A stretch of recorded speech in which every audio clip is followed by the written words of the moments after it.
I had the pleasure of speaking with P.Terry, founder and CEO of the Austin-based hamburger stand, P.Terry's. In this discussion, Mr. Terry breaks down the importance of being a people-first business, of not only deeply valuing the customer, but also the employee. He also breaks down the lengths he goes to in creating a high-quality product, the importance of giving back to your community, as well as many other incredible insights in his 20 years since creating the company. I've wanted to speak with Mr. Terry for years now, and I'm just so grateful to be able to share this with you all. I have no doubts it's going to be able to provide value. Thank you all so much for your time. I read that you attribute P.Terry's success to two fundamental strategies. You work hard while listening to your customers, and you take care of your workers, and they will further take care of the customer. In a world where society can't seem to get rid of the workforce quick enough with both AI and outsourcing, do you mind sharing the importance of having a people first business? Yeah, there's no other way we could ever run this business. It is based on that's our foundation. And so when people I had coffee with a really smart guy yesterday, and he was trying to introduce me to a company out of California that was dealing with robots. And it did not interest me at all. The day that I have a kiosk where a customer walks in and isn't greeted by an employee, and they just type in their order and wait for a number to be yelled out, and that person to hide behind the door after they yell out the number. Yeah, that's not going to ever happen with us. We are the whole process, the whole concept of P. Terry's is based on people. And as you said, it is really simple. There is no reason to make this complicated. We sell hamburgers, for God's sakes. I don't have to make this complicated. If it were, I couldn't do it. It really is as simple as I'm going to take care of my employees, my team members, my people, whatever you want to call them. I'm going to take care of them, and in return, they take care of the customer. And as long as I hold up my end of the bargain, they have to hold up theirs. And so, it is absolutely imperative that we never drop that ball, because the minute we drop the ball, it's broken. I can't ask a person to do what we ask them to do if I don't have their back. I'll give you a great example. Managers are required to let me know if an employee of theirs is in the hospital, because I want to go to the hospital. Um, you separate yourself from the rest of the herd when you get up or you finish dinner with your family and you get in your car and you drive over to Del Children, and you walk in and you make sure that that person is taken care of, or that person's child is taken care of. And the greatest thing about this town is I have never walked in a situation like that where they weren't being taken care of. And so it simply becomes letting the parents know, or that employee know, that I've got their back. And you know these are crazy times, and unsettling times for a lot of people. Not sure what's going to happen tomorrow. They need to know, the people that work for me need to know that when they come in to their job, that we have their back. And we've fired customers before that are rude to our employees. We've told them, please don't come back. This is not who we are. We have respect for you. You have to have respect for us. And let's not kid ourselves. I mean, you can pat me on the back and give me a hug, and we can all sing kumbaya. But the truth of the matter is, it's just good business. It's good business to have your people know that their back is covered and that they're going to be taken care of. We have gone to great lengths and to do that, and we did it by being in the stores. Mrs. Terry and I were in the stores. Well, she probably made the first couple of years, and I went at least another year later because we had a child. Um, but when we started the interest-free loans for our employees when they needed money, that started when Vinny's truck broke down 19 years ago, 18 years ago, and I needed him to come in and work fries because I'd been there all day and I don't want to work fries. It's a hard job, and I'd already been working. So Vinny took a cab, got to the restaurant. I paid for the cab. Boy, you know how long ago it was that I said the word cab. Um, and and um, and then I said, "What do you need?" And he said, "I need $150 to fix my truck." And I gave him $150. Now, yeah, I'm a good guy, and I got Vinny's truck fixed, and he paid me back when he could, and it was interest free and all that. But the truth is, I needed Vinny, and so this thing again works both ways, and that's how it started. So when we were in the stores and seeing what our employees were going through, we started this birthday cake for every employee on their birthday. We got 1,000 employees now. That's 1,000 cakes, and that's three a day. And it has to be baked. It has to be delivered. Frankly, this is a great story for you. The only car that we have, a P.Terry's car, is the woman who delivers the cakes. And that's the only official car that P.Terry's pays for. And by the way, she smokes like a fiend in that car. So the last thing you want to do is buy it from us when we sell it and buy a new one. But we did that because my wife had been working next to a woman named Rosario. And at the end of the day, everyone wished her happy birthday. And Kathy was so embarrassed that we didn't know that, especially since at the time Kathy was doing, all the books and all the payroll. So we had everyone's birthday. So from that day on, we just started baking cakes. But you don't know to do that if you're not in the stores. And so that's really how it all started with us being there and understanding what our employees go through every day because we were right there with them. A little bit of my background is I started working at one of the top 3, big banks in the United States. They just had a branch over in the area in Austin, which I've grown up in. And on my last year there before I left, my manager said, "Why do you always take off for your birthday?" And it's like, I don't know. I want to reflect on my past year, what it is that I've done, where I'm going to go forward. And he said, "Don't you know it's just another day?" And so I kind of just say that to just reinforce truly how unique it is of having a company car for someone to deliver cakes. It kind of goes into Jeff Bezos is famously known for making work almost so unbearable that before someone is supposed to receive a higher compensation, they end up just quitting. They have a 150% turnover rate. You've said multiple times that you have multiple individuals that have been with you for longer than 19 years, which is incredible. Well, Vinny's still with us. The guy that with his truck broke down.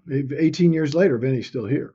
I'm curious because even though it is still a business setting, there has to be some sort of I would say is it almost kind of like a family relationship in the most professional way possible, I would imagine. You're with someone for 19 years is quite incredible. What have you learned from them both in life and professionally from having been with somebody for that long? Well, first of all, I couldn't disagree more with Jeff Bezos if you wanted me to.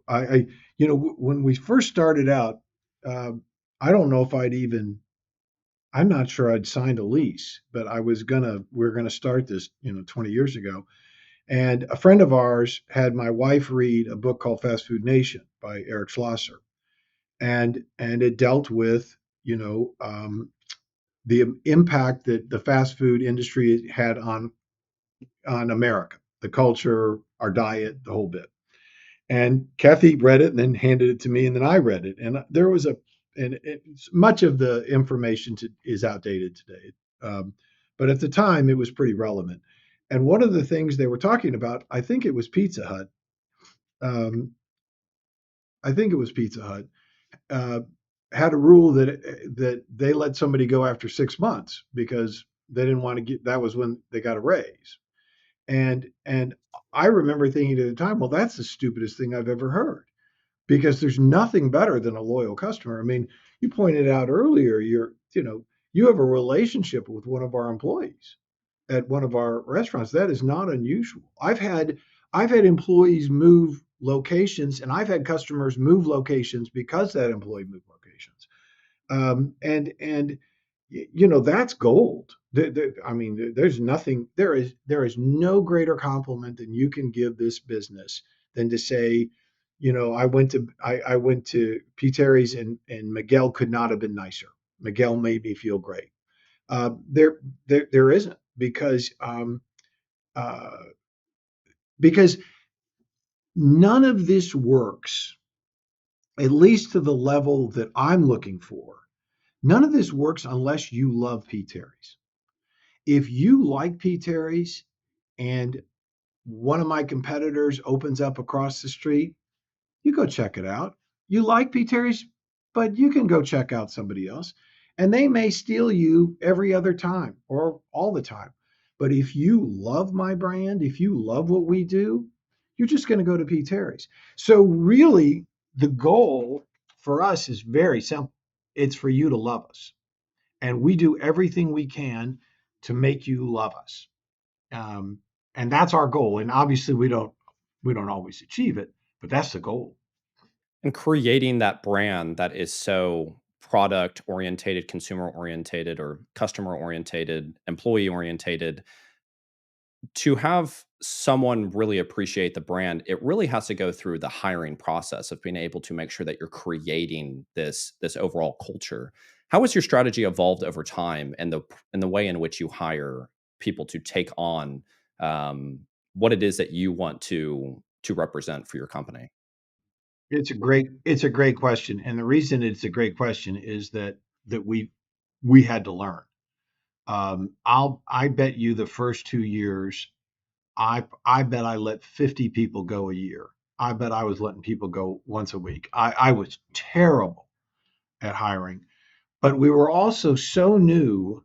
I knew what I wanted, and I knew it was different than pretty much anything else in Austin at the time, at least from a fast food standpoint, that people would come in with these assumptions. They either had worked at another fast food location, which was a killer. I mean, that just crushed us because that wasn't going to work. Because if you've been working at Taco Tuesday, and we don't really clean the counters at Taco Tuesday, and you're asking me to do it all the time, um, you're not going to last a minute. Or, and this was more likely, they had eaten at a fast food restaurant, and so they had in their mind the level of service that they were expecting and no more.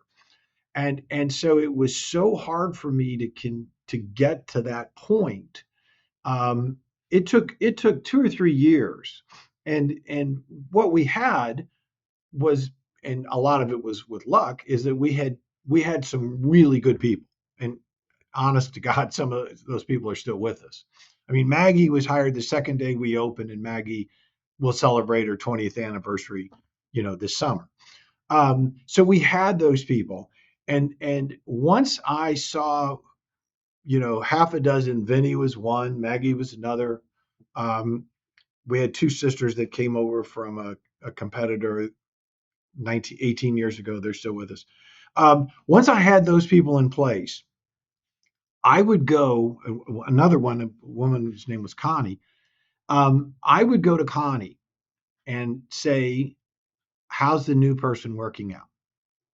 And Connie determined whether that person was going to work there or not. And I, because I couldn't be there all the time. And Connie would say, she'd look at me and just shake her head. That's the kiss of death, because Connie was, Connie was a princess to me. I mean, she ended up retiring, because she was in her, I don't know, she was in her 70s. It was crazy.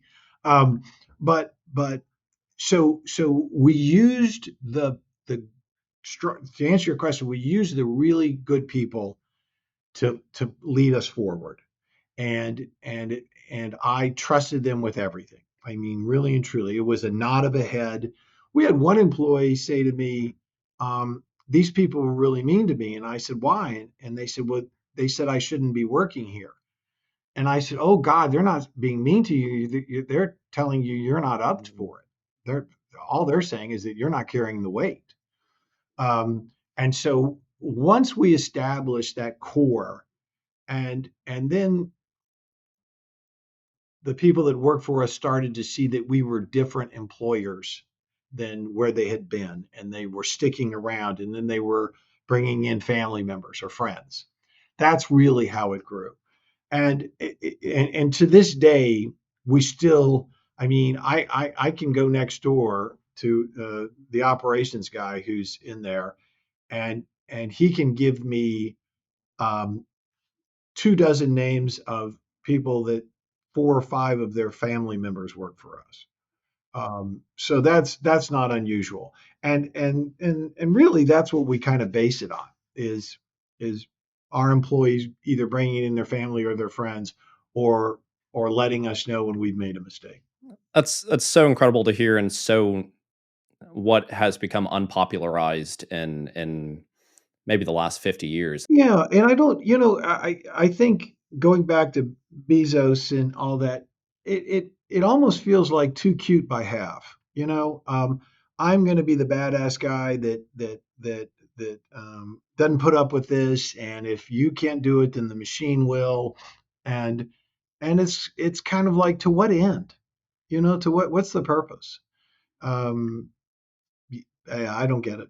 I just don't get it. One of the things that, when I was preparing for this, I saw that you talked about how your father, had a really great, personal and business balance, and how one of the things that you felt the happiest about was your ability to be home and have dinners with your family. Going back, though, to the creation of P.Terry's, I saw that you were working 7 in the morning to 11 at night on a good day, 7 days a week for a couple years. I'm curious to hear about. I would imagine, not to put words into your mouth, but I would imagine that this put a lot of stress and pressure not only on yourself, but Miss Terry and then your family as a whole. What was it that gave you the fuel to push through all of this adversity? Well, at the time we didn't have any children, and so I mean, Kate is 16 now, so we were probably 3.5 years into P. Terry's when she was born, and so it was just Kathy and me. But it's a relevant question because I was working those hours. It was not unusual when it was a rough summer when we opened, and I had sold my house and had and was told that I would be able to move into the next house um, immediately, which of course was, you know not true, and so we ended up, homeless. We stayed at a friend's house for a week, and then we were at a little motel on South Congress. And I mean, the room was like 8 by 8. I mean, it was, and I would get home. I would work. I get up at 7 and go get the morning the deposits from the next day. Go to the bank and then work. And the goal was the bar at the motel closed at midnight, and the goal was to get home to have a beer before midnight because the bar would be closed if I got home after midnight. And about half the time I didn't make it to the bar.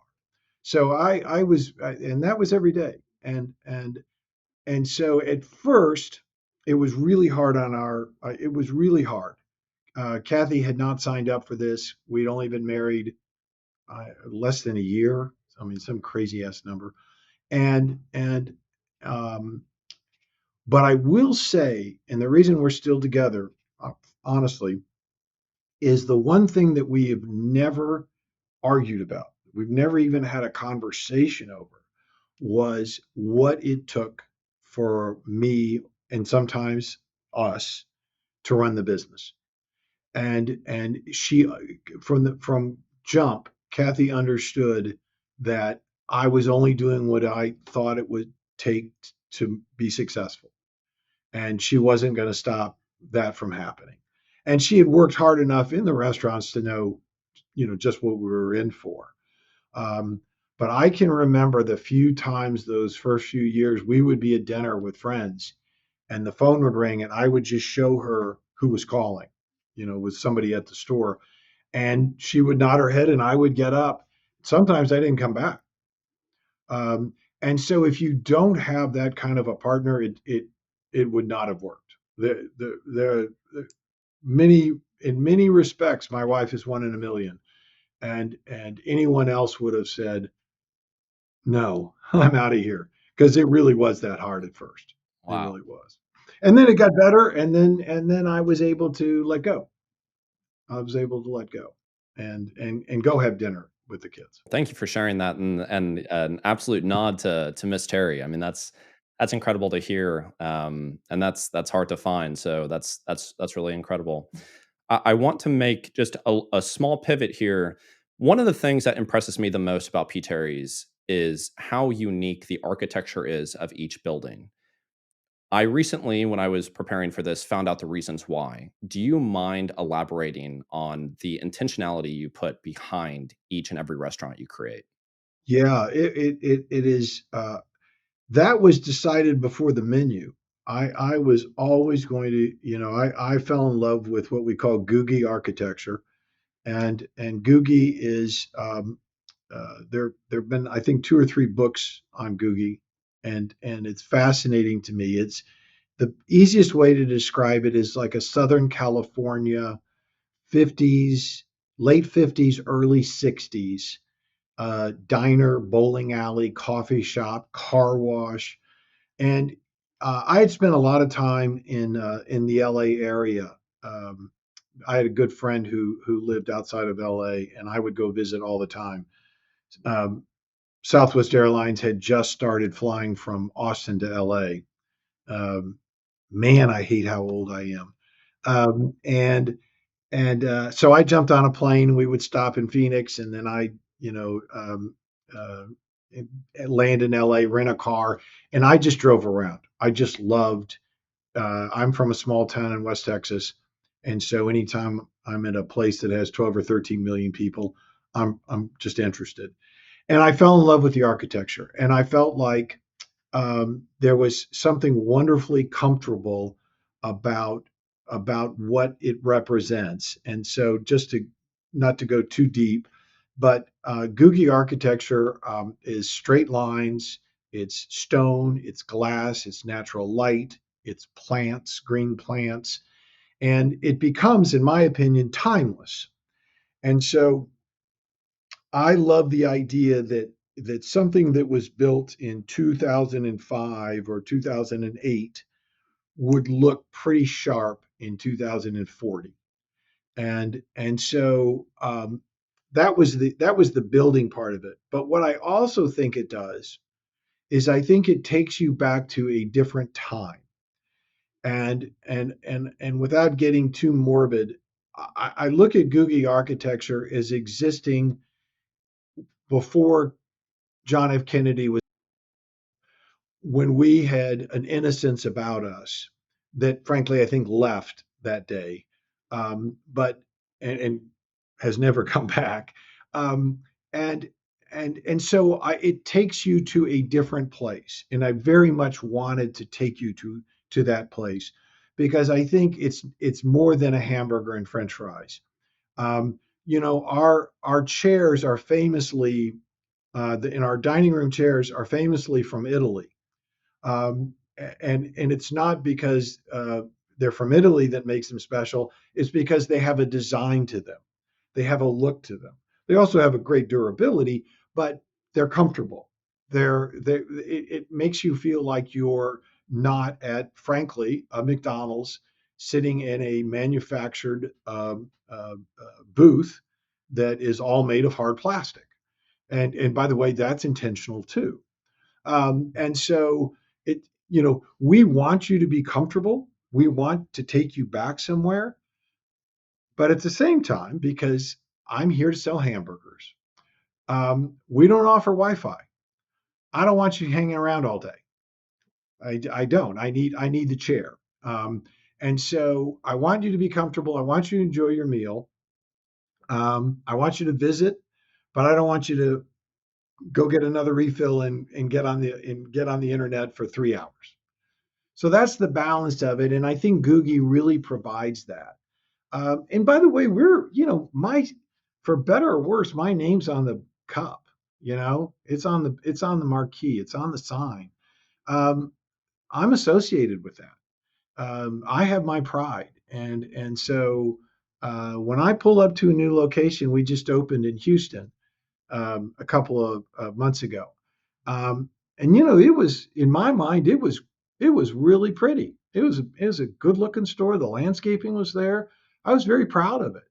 And I don't know how. Um, I don't know any other way to run it. If I'm not proud of it, why would my employees be proud of it? The another thing that I read, was how you wanted to show respect to the community, that you wanted to show that it meant something for you to be a part of that community, unlike what maybe some other store would do is to just go find an area and put their brand in there because they don't really care. Do you mind elaborating a bit on just how important the community is to your business? Oh yeah, that's a really important part of it. And I remember saying that to a, a new a reporter from the newspaper when we were working on the second location, and he said, "What's this going to look like?" And I said, "Well, it's going to be something that the town, the community, the people that live here are going to be happy to see that they're going to nod and go, he's he's adding something to the city. There's something there now that's appealing to look at. I live here. My girls go to school here. I've been here since '85. Um, you know, th- um, I feel a responsibility to add to the community because God knows I'm taking. I mean, we sell a lot of hamburgers, so I'm taking from the community. How do you not give back? And so, it's part of not taking anything for granted. I don't assume that you'll come to my restaurant if I just build a cube. I assume that it's going to take more than that to get you to come to my restaurant, and I don't blame you. And so I'm sitting there trying to fill out all the holes. But one of the things that if I can make the city more interesting by having a restaurant that looks like it's about to take off for outer space, um, then I think I've contributed. And you absolutely have. Being born and raised in Austin, my mom owns a hair salon off of South Lamar, right next to your first location. My dad is a master carpenter, built a lot of these different components of Austin. It does mean a lot, and something for myself. I love Austin so much. People always ask me like, who's the people that you would want to see? Matthew McConaughey and Mr. Terry, and I'm not kidding. That sounds a little crazy, but it truly does show how much you are impacting the Austin community. And um, I think it just means a lot that you are putting this much intention behind what it is that you're doing, especially for the city that you live in. Yeah, I thank you. It probably comes from growing up in a small town. I grew up in Abilene in West Texas. My wife grew up in Midland, and my dad ran a TV station, and he was a president of the Chamber of Commerce one year. He led the United Way fundraising one year. I mean, that my dad was involved in the community, and I probably learned all of that. Excuse me, I probably learned all that from him, to be honest. And I had a great childhood. I've had a great life, and so you look back at those positive memories, and you just want to extend them, and hopefully for my kids as well. For someone that is young, maybe like myself, that wants to make an impact in the city that I live in and the community that I'm a part of, it feels maybe this is how it's always felt throughout history, but it feels especially difficult to do so now. Do you happen to have any tips that you would maybe recommend to someone that is wanting to create a better life for those around them? Sure, the first thing I would do is go sign up for delivering Meals on Wheels. It's a simple task. You can go as often or as you wish. You can go at the spur of the moment and send an email or make a call and say, hey, do you need a driver this morning? They may or they may not, or will sign me up for Friday. And in an hour to an hour and a half, you've really done some good. And then you can go home. So it's not complicated.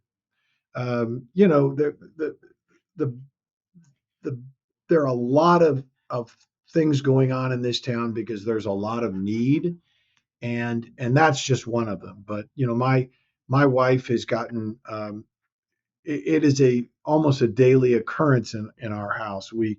We're involved with a group called Heart Gift, and children come from all over the world and get a work on their heart.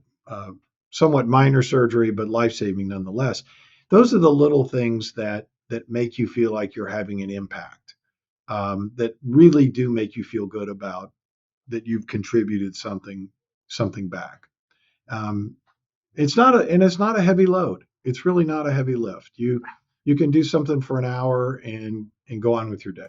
Not to mention just on a P.Terry standpoint that you also do the Saturday fundraisers, for the local organizations or the charities that you represent too. Yeah, the giving back has been, I think we're at like close to 1.8 million that we've done since we started it, and we'll do it again this actually coming up for the season for caring in Austin.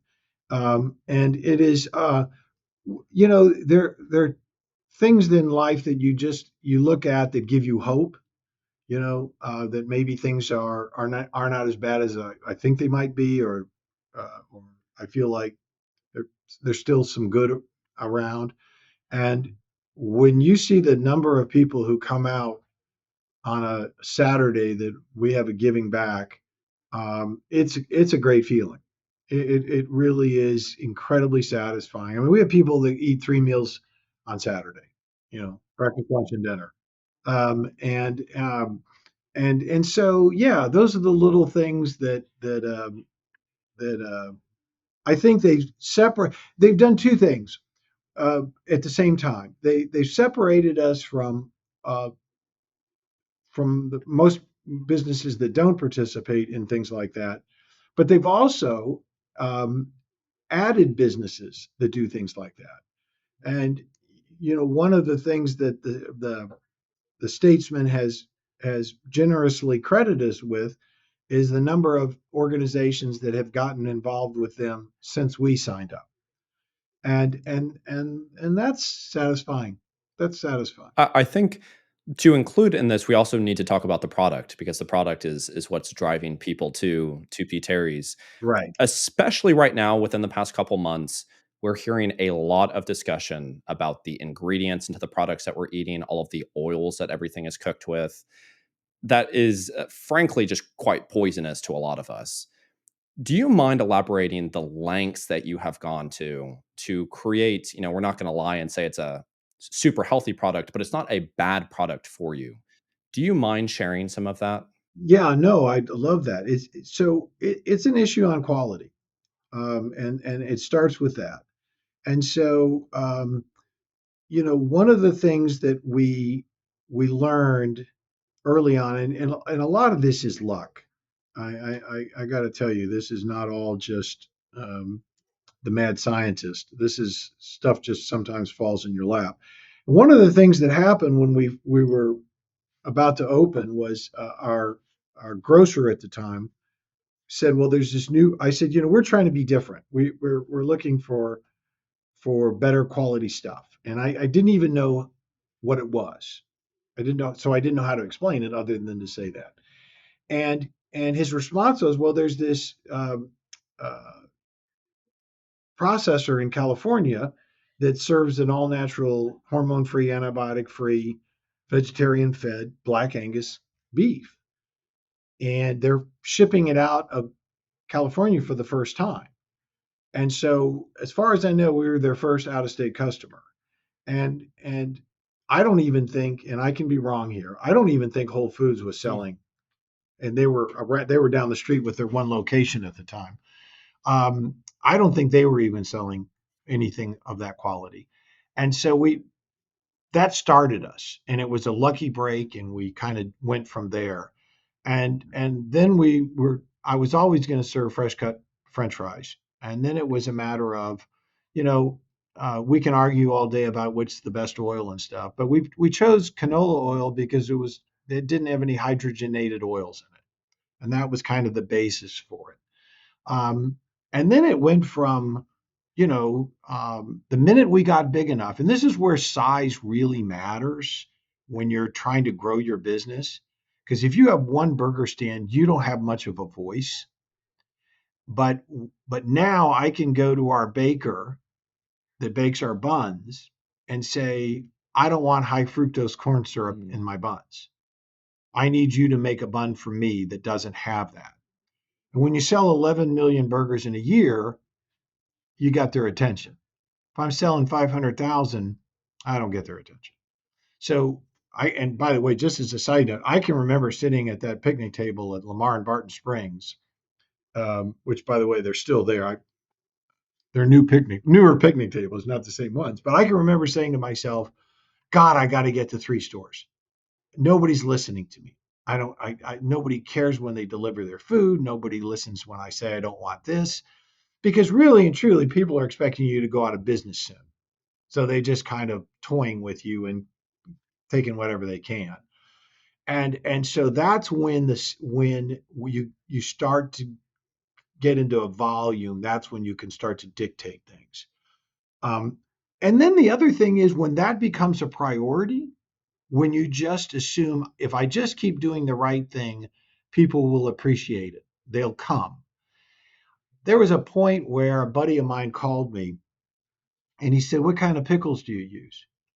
And I said, "God, to tell you the truth, I just remember saying, bring pickles."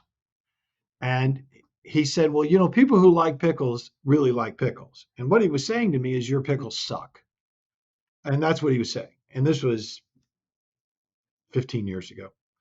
And I said, "Okay." So I called the grocer and I said, "I need to try different pickles." And honest to God, there were 18 pickles, different kinds of pickles at the William Cannon location.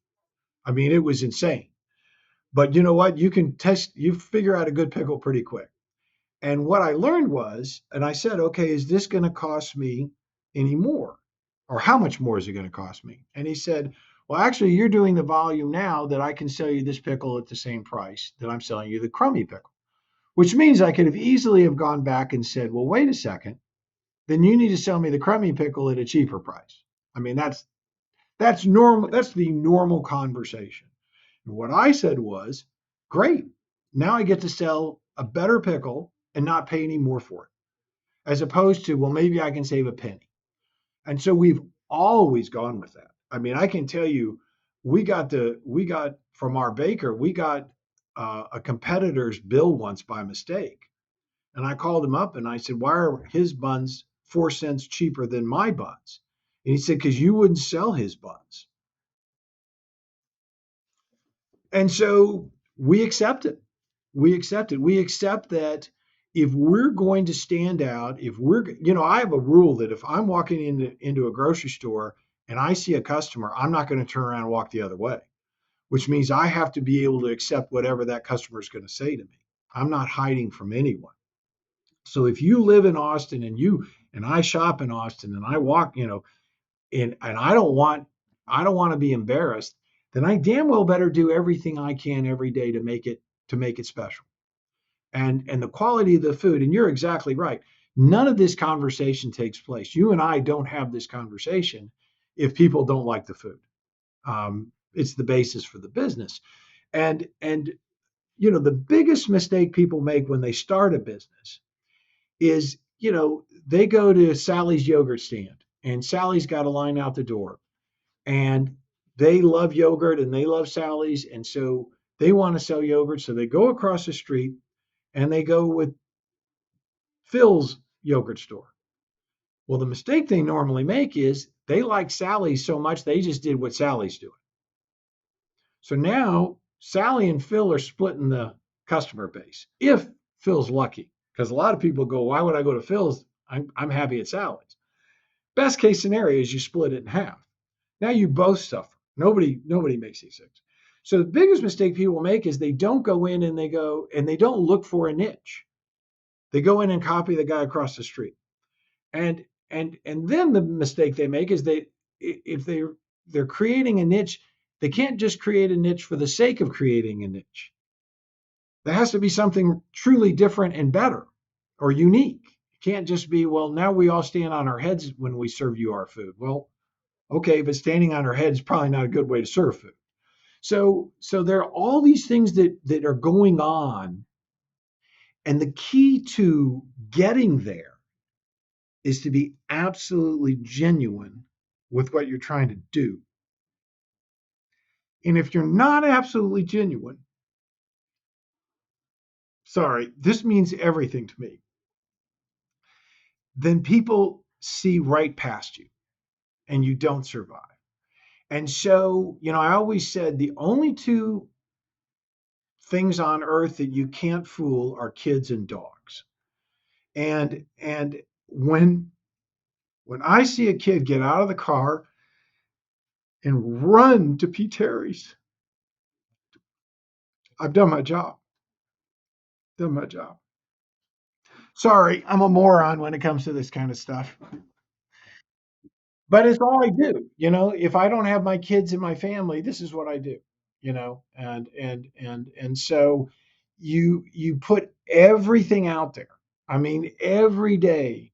And I've got guys that work for me that are more dedicated than I am. And I mean that. I mean, there's a guy who he's up 2 hours before I am, and he's in bed 2 hours after I am, and he's watching over things.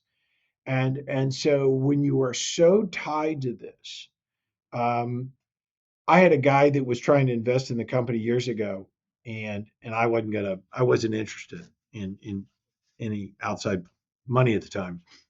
And he said, "Well, tell me about your business." And about an hour later, I talked for an hour, and he looked at me, and goes, "Oh, dude, you're screwed. You're way too deep in this." And I'm like, "No, it's true. I absolutely am. I'm way too deep in it. It just matters to me, and stuff like this. This is your livelihood. This is your reputation. This is who you are. Um, it's got to matter. It's got to matter." One of the things, when I was working at the bank, I experienced the first ever run on the bank, kind of like in the movie It's a Wonderful Life, because people were so freaking out. They were going and pulling out all their cash. We were left with some tens, fives, and ones. We had to start telling people they can't get cash. I saw people lose their jobs that I'd known for a long time, people losing their businesses and all of these different things. And then you start to see prices getting raised. And it was such a frustrating feeling for me knowing these companies have the capital to continue to try to do the better for their consumers. One of the things that meant the most to me, and I would assume the community, is that as time went on, you started to put these little notes in every single bag saying, because of whatever has happened, we are increasing the price of our lemonade by 15 cents, not like a dollar or something, 15 cents. We want to make sure that we can continue to do the same quality and be able to give our employees a living wage. That means a lot. So I just want to say again, what you're doing, I think, yeah, it might just be hamburgers, but you truly are making a difference. It is way beyond just hamburgers for a lot of these people, myself included. Thank you, thank you. I think the transparency has always been. It's why we have open kitchens. We have windows that you look in, um, and it's always been. I don't like secrets. I don't. I want everyone to know what we're doing and why we're doing it. I think that's the only way they can feel a part of it. And frankly, you know, I'm trying to get you to love it, and it's hard to have a relationship, even if it's just selling a burger, if you're keeping a secret or if you're trying to sneak one by. Like you look up and you go, wait a minute, that is that gone up 30 cents? And that's why we say, yeah, it has. And here's why. You know, maybe that's my insecurity. Maybe I just need you to love me. Well, this feeds into my next question, which I found to be one of the most interesting things when I was preparing for this. Is there was a podcast that you did with someone, and you were talking about how there came a point that you were kind of burnt out with what you were doing with P.Terry's, and you started to look at potentially selling the company. You had a potential investor, it would have been a great sum of money. You decided to not go with it, and what you kind of found was that what you were looking for was maybe some sort of validation for what it was that you had created. Which I appreciate the honesty, because I think some people wouldn't say something like that. But the question that I have, and it's something that I think a lot about, is with the companies that I value the most, and it's typically local companies, maybe like Haller Brothers, if you've ever heard of them before, or P. Terry's, or things like that. I want to find they are in such service to me, and it's clear that they are doing things beyond just the money. The only thing that I can provide back to them is money and maybe recommending their product. What is your opinion on what creates a good customer? Well, I think, it's it's up to us. In most cases, it's up to us to create the good customer. You know, our job is to have you come back. Our job is to have you love us. Our job is to have you recommend you to our friends. So I don't put the emphasis on the customer. I put it on us. And and then and from that point, a good customer appreciates what we're doing. A good customer understands the differences in what we're trying to achieve, and knows has understands the quality of the food and the lengths we've gone um, to um, to serve you that French fry. But just to pick one thing, and so that's what we're hoping for. And I've got there's a customer at the North Lamar store over by Seton Hospital. He's there every day. I mean, he's there 5 days a week. I think he takes the weekends off, and that's a great customer. But he absolutely understands what we're about, and he appreciates it, and it's nice to be appreciated. But I really think it's really on us to do that. Um, and a bad customer is one that doesn't understand what we're trying to do, and doesn't take what we're saying as for what it is. And those come and go too. Something I'm curious to hear about is you're coming up on your 20-year anniversary. I believe, do you have 35 locations now? We do 35 locations, 1,300 employees, is that correct? Or about that. when you look back at what you and Miss Terry, your family, the employees that you've had, what is your feeling of your reflection period of everything that you guys have created? Well, um, we are incredibly appreciative of the opportunity that we've had to do what we do. We take none of it for granted. And so, there are a lot of guys out there that that tried to open up a business 20 years ago that didn't succeed through no fault of their own. The timing was bad, some bad luck, whatever. Um, and I know they're out there, and and and we were in some instances we were lucky enough to get here. Um, you could argue we made our own luck. You could argue, a lot of different things. But I can tell you, it could have gone the other way. And there were a lot of times during the first couple of years that I thought it was going to go the other way. I mean, I was clearly in over my head when we started. I had, the idea that it's 7 days a week, and 7 in the morning to midnight. Um, those are just the hours we're open. Not to mention when we're cleaning and stuff. Um, so I look back, and I'm first of all appreciative. I'm not sure I'm not sure I'm at the same time I'm not surprised. I never had a goal of 35, but I did have a goal of doing more than one. And so everything was based on I'm going to do more than one of these. And so that kind of helped us get to 35, but I always wanted to do more than one. And so we were all, we've been pragmatic in so many ways. It never got in over our skis. We've never forced a location that, well, there was one that we kind of forced. My ego got ahead of me, but it turned out to be okay. Um, so I look back and I think the most wonderful thing for us are, you know, to watch the people that we've had with us grow with us. I've always been privileged. My dad we were solid middle class. I had a loving family. I got a college education. Um, I got a lot. And so I'm almost, I was born between third and home plate. And so for me to get where I am, I should be here. I mean, I've had everything handed to me in so many ways. I've worked my ass off, but I've had a lot of stuff, you know, where it was available. But to see one of our employees who starts in the dining room cleaning tables and is now in our accounting department, are you kidding me? Are you kidding?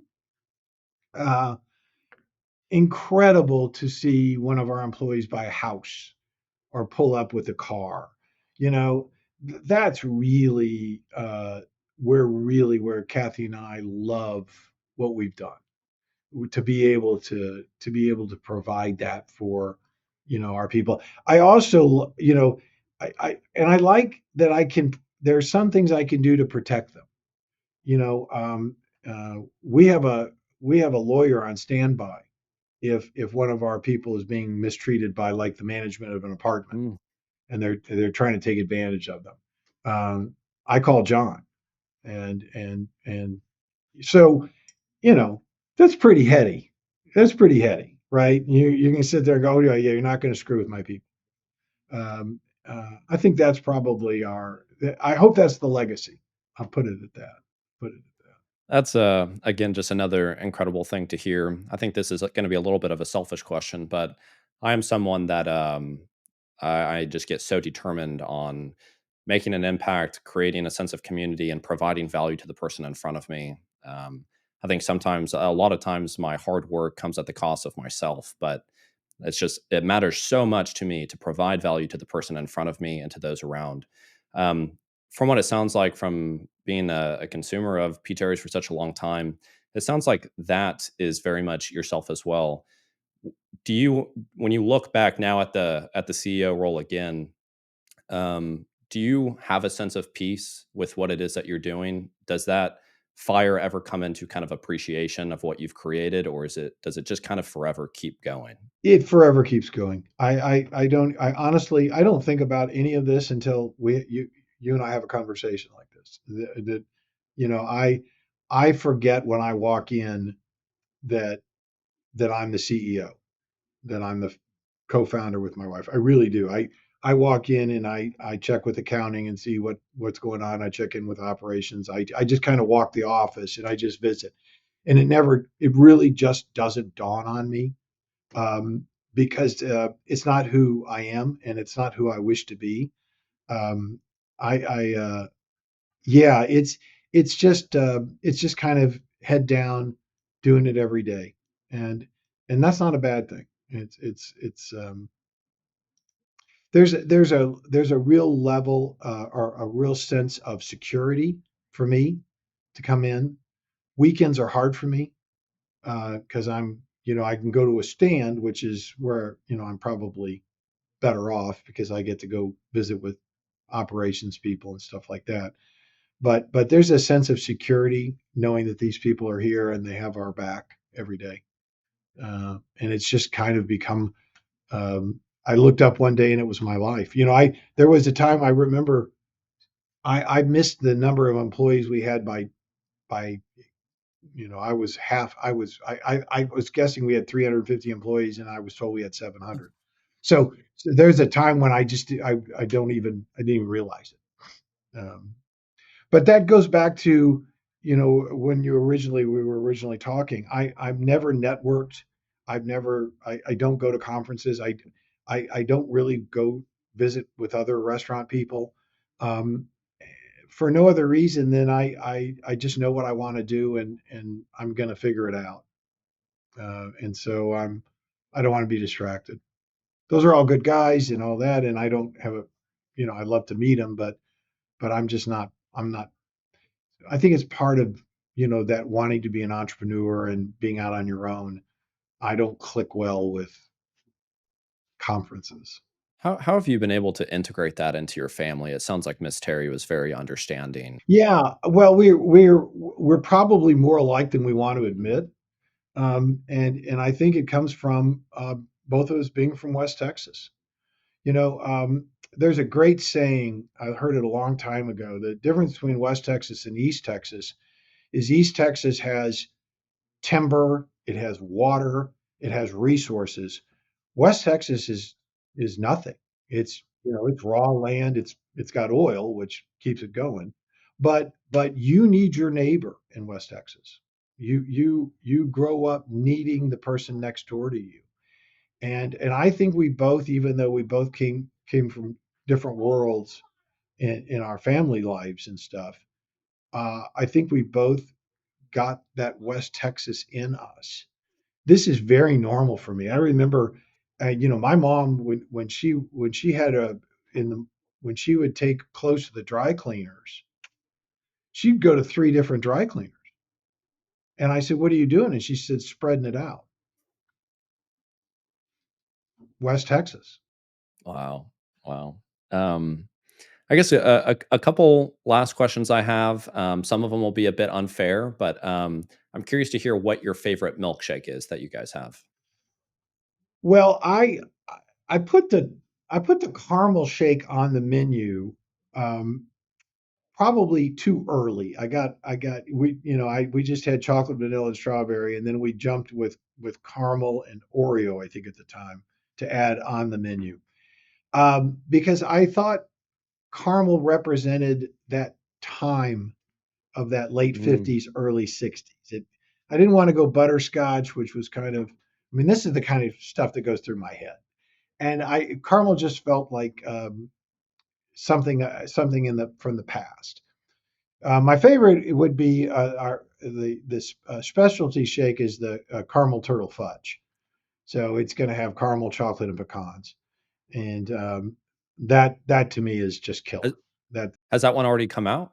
it comes out once. It comes out every year. And it 1 month out of the year, and I can't tell you what next year is, but I can tell you our food costs on the caramel turtle shake are high. Yeah. My absolute favorite is the Oreo, but I do every milkshake of the month. I don't know how I've missed that one. So I look forward to. Yeah, yeah, be looking for that. And in March we're going to do mint Oreo. Oh, mint Oreo. Yeah, that'll be our shake of the month for March for St. Patrick's Day. When you look at your menu of 5 items, do you have one that you are especially proud of or one that kinda just resonates with you a little bit more? Well, the two quick stories. I didn't want to sell veggie and chicken. I wanted just to sell hamburgers. And um, we were at dinner with a dear friend of mine. And during the meal, I said, Kathy wants me to put chicken on the menu. This is before we open. And the problem with the chicken breast is it doesn't cover the bun, and it takes too long to cook. And so I didn't want to put it on. And he looked at me. He said, "Well, have you ever had a turkey burger?" And I said, "Yeah." And he goes, "Well, a turkey burger is ground turkey, and it's formed into a patty." And I said, "Okay." And he goes, "Do that with chicken." And that's what we did. And so we were able to serve a chicken burger because of that conversation. So that's a really strong memory for me. The second one is the veggie burger because when we opened, we didn't have a commissary. I mean, we were doing everything in that 527 square foot P.Terry's location at Lamar and Barton Springs. Literally we were grinding the chicken at that location. We were everything. So I couldn't make a veggie burger. And so we bought a frozen off the shelf veggie burger, which I was not proud of. And the minute we got to, and again, this goes back to growing, the minute we got big enough, we could afford, it made sense to have a commissary to make our own veggie burger. We did. And we hired a chef here in Austin, Chef Andrew, and he created this veggie burger that we use to this day. And I'm especially proud of it because the people we sell, we sell a lot of veggie burgers to people who like veggie burgers. And what I'm really proud of is that the length we go to in our commissary, where we are sautéing the mushrooms in cream, we are chopping the parsley up, we are adding cheese and black beans, and and brown rice, um, and we're selling this at a fast food restaurant for $4.65. And I think that really says everything you need to know about the length we will go to provide a quality product at a fair price to our customer, no matter what. Not to mention, you make your own cookies. You make I believe you make your own banana bread as well, correct? We make our own banana bread and deliver it in the morning.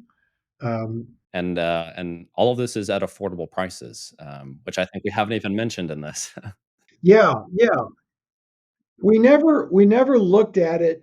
We never looked at something and said, "Wow, this is a great product. How much can we get?" That was not the answer.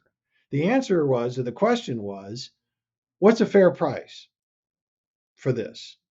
What are our food costs on this, and how can we do this? You know, we sell 15, 1,600 cookies every day. I, I, I'd rather sell 1,600 cookies at $1 than 800 cookies at $2. I just would. I just, I, I, I think it defeats the purpose of giving of selling someone a dessert and then taking them for the same prices or the same valuation as the meal. I just I don't get that. I'm trying to leave you smiling. I'm trying to give you something you can't get anywhere else.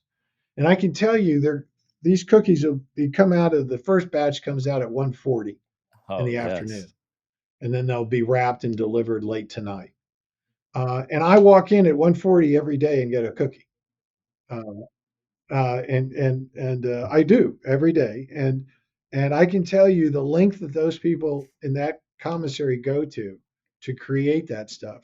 And at 1:40, by the way, they're peeling the bananas to start the banana bread process. So yeah, um, we want you to love us.